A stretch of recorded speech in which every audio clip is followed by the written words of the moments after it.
Hi, hello, welcome back to my channel Tutor Things. As you all know, we have started Lead Code 50 series where we will be going to solve 50 SQL problems, so that will definitely help you to crack any SQL interviews or to upskill your SQL solving problem skills.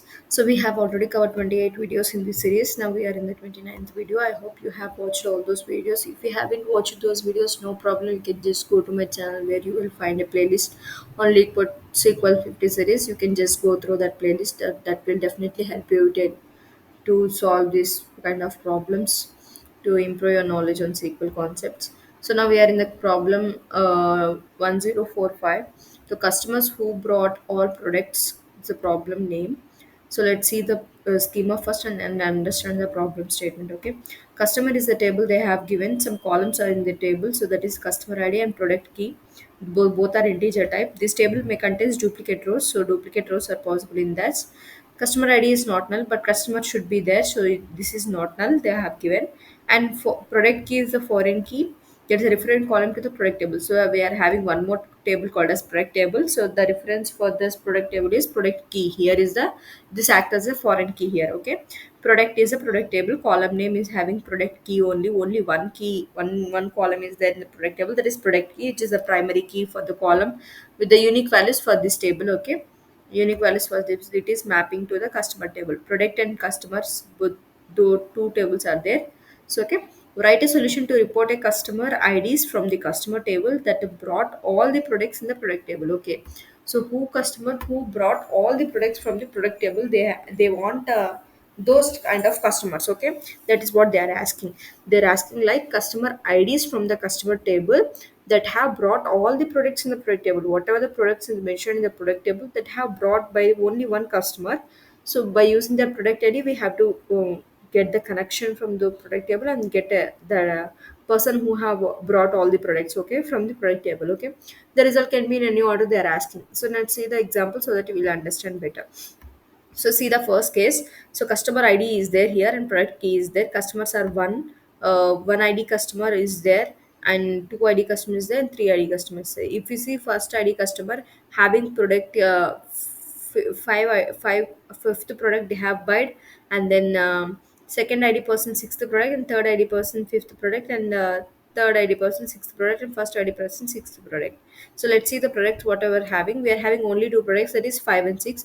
The whoever the customers who have bought 5 and 6.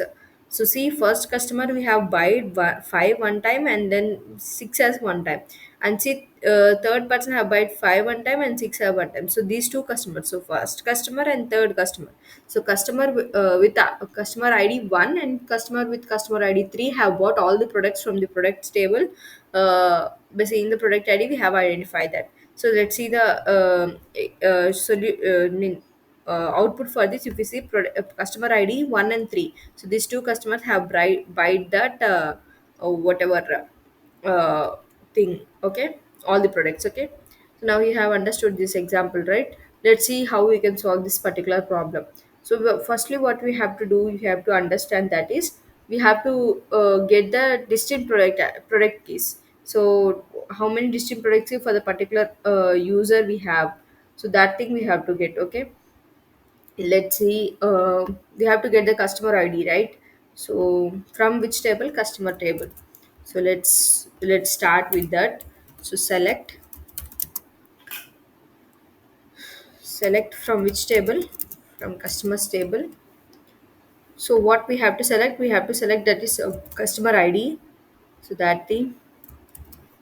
So from customers table. So one thing I have already telling in every videos, that is if you have duplicate kind of things, we have to do that with a group by. So group by is very important if they have repeating value. If the group by is there, so if you have to apply any condition, so one thing which you have to use is having. So having, if you have having with group by, so aggregate function should be there.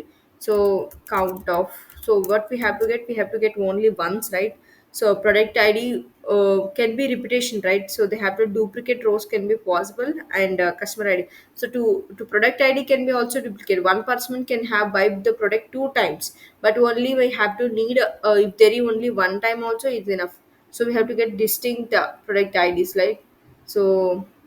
See, same property can be bought by different customers, but only with the distinct with only one times that particular customer have buy that product, we have to take. So distinct, what distinct product key,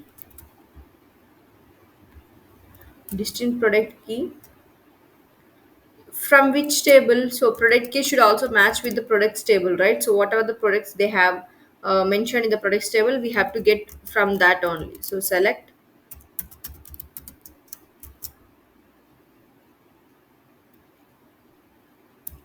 count of product key from which table, from products table.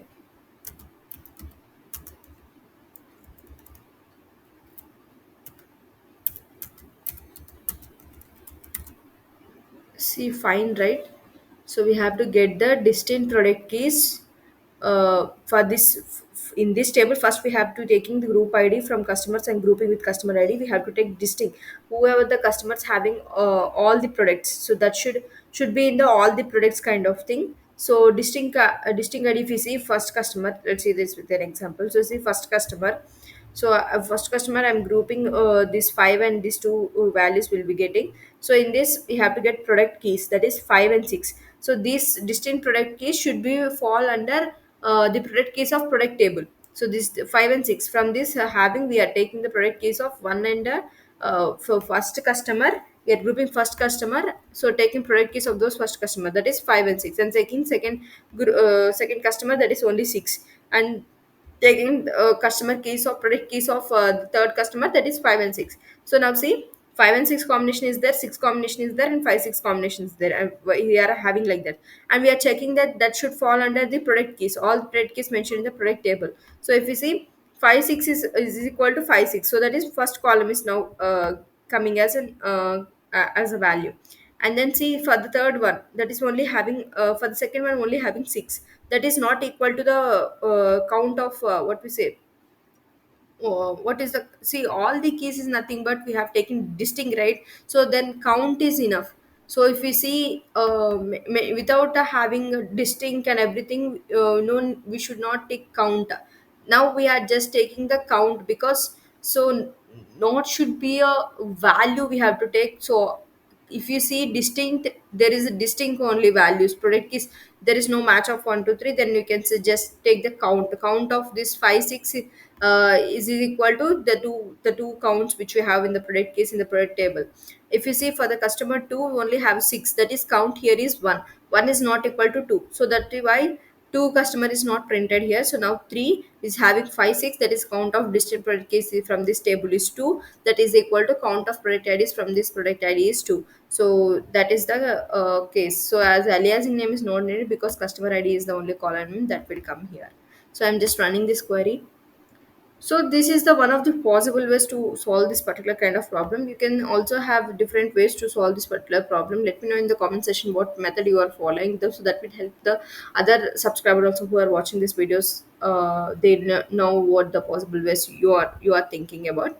So I hope you have understood, right? I hope this is clear, very clear, because we are taking the uh, product IDs from this table as a count of distinct values for the particular customer by grouping the customer, and that is we are matching that with the product keys count from this product table. So if there is a match, we have returning that product ID only, customer ID only. I hope this thing is clear. I'm just submitting this problem. So yeah, hope you have understood. And if you have any doubts regarding this, let me know in the comment section. We'll definitely happy to reply your comments. And that's all for this video. I will join in the next video to see how we can solve that problem, in which method. Until then, keep sharing and keep learning, and keep watching our videos. See you in the next video. Bye bye.